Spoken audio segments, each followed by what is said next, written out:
Hey, what's up everybody? This is Lee. I'm going to be doing a little review here on the new Panasonic HX-WA03 dual pocket camcorder. It records on flash memory, so an SD card is required, which I have procured right here. It's a 64 gigabyte SD card. I'm gonna check it out. So let's go ahead and open the box here. I'm just going to set this memory card off to the side. So as soon as you open the box, there's some information. There's some CDs that contain software. This is the HD Writer software that comes with it.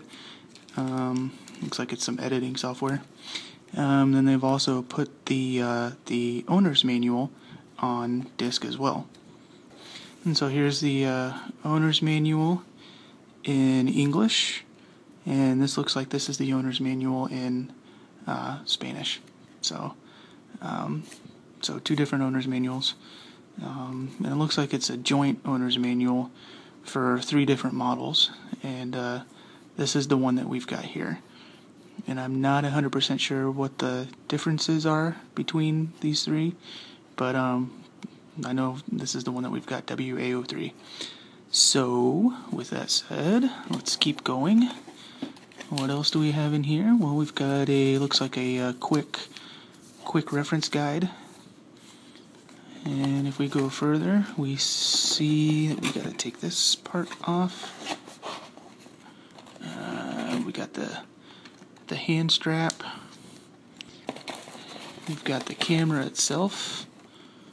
Here's the camera itself. I got the gray and orange color on the side. Again, there's more advertising that it's waterproof up to 5 meters or 16 feet. We've got the model printed right here, the HX-WA03. On the bottom, we've got the threading for a tripod. This is where the hand strap, here's the threading right here for a tripod, and then this is where the hand strap would go. What else do we have here? Here are the controlling features on the back. There's a little scroll ball or a scrolling feature. Here's the record button, the take photo button. There's a menu button. This is where the battery would go. It's got a double locking mechanism, so you lock it here and you lock it here. And yep, here's where the battery goes. It goes right inside of here, and the SD card would go right next door to it, right there. As a matter of fact, let me just try to put this SD card in just to make sure that I got the right one.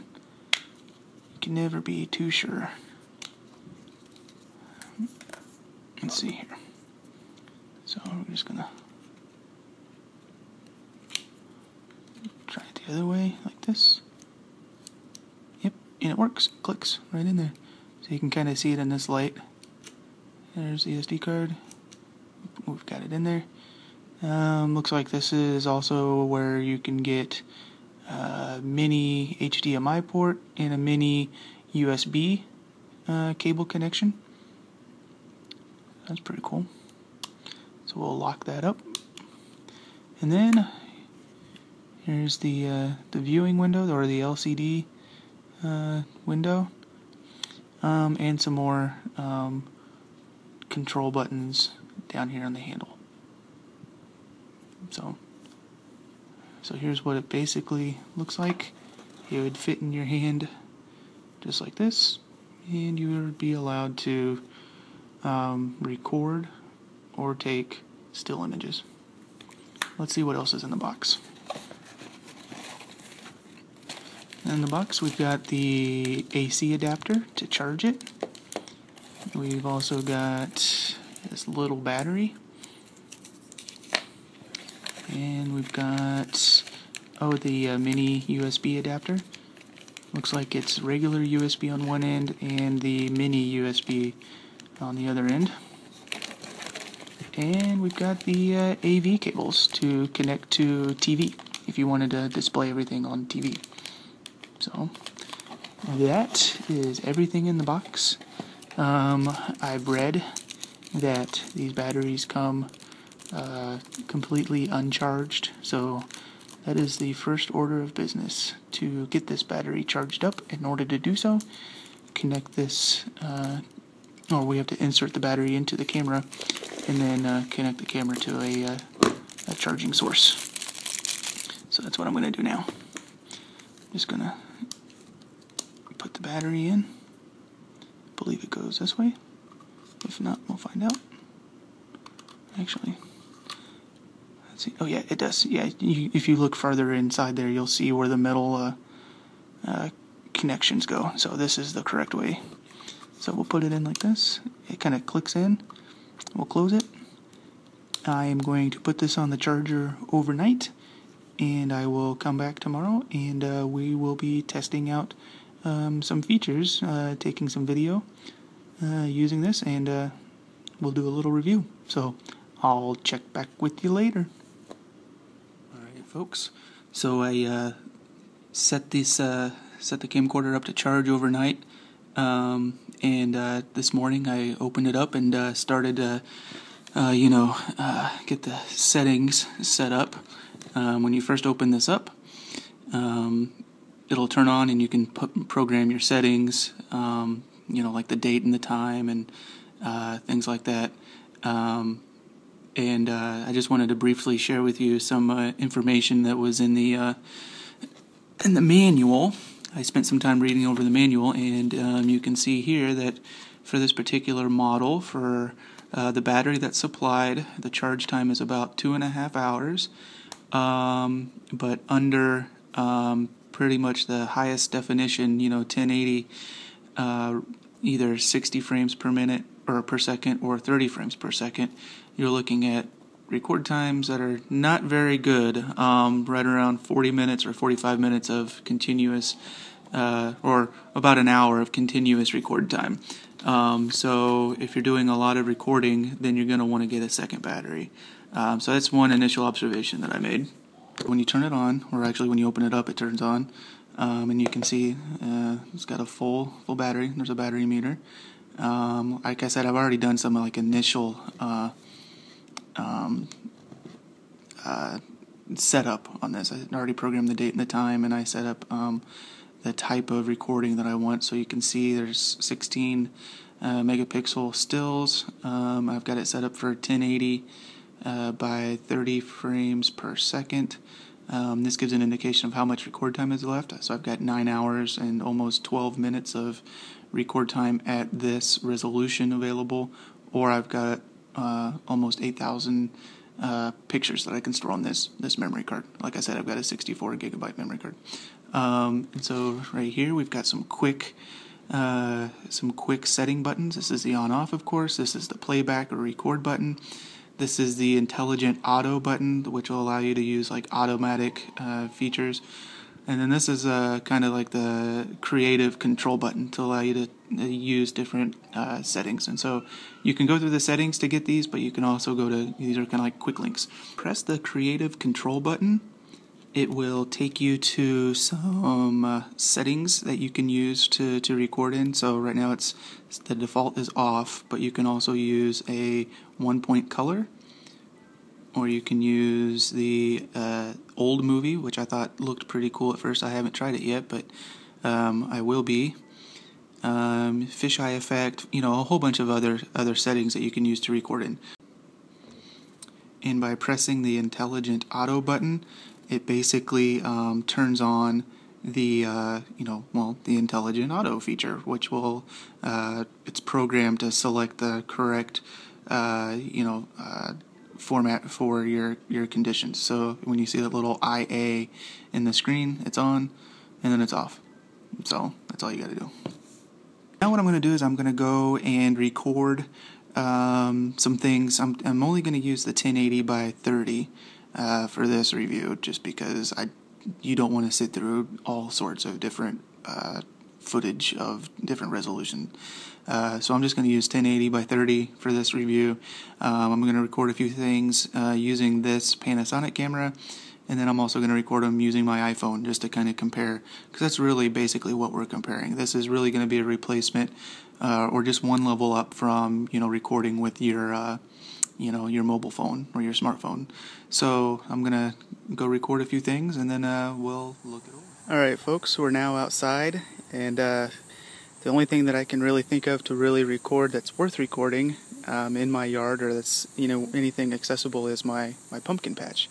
So as you can see, I've got a pumpkin patch in my backyard. I've got one nice looking pumpkin that's kind of sprouting off of this vine, and I'm using my iPhone right now, which doesn't have any zoom when you're recording, but for a smartphone it does take pretty good resolution video.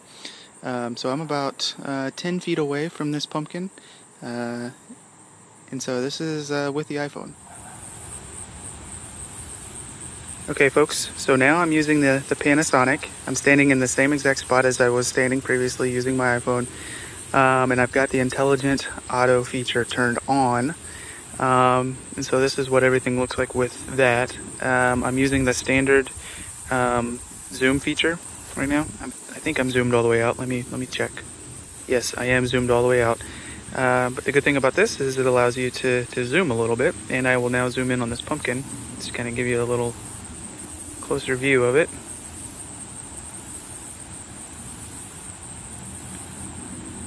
You can see the pumpkin. You can see his little sister pumpkin behind him. He's got a smaller pumpkin right there actually. I'll zoom all the way back out. And so this is the Panasonic at 1080 by 30 frames. So a couple of things. I was able to upload the videos taken from this Panasonic to YouTube using the included HD Writer software.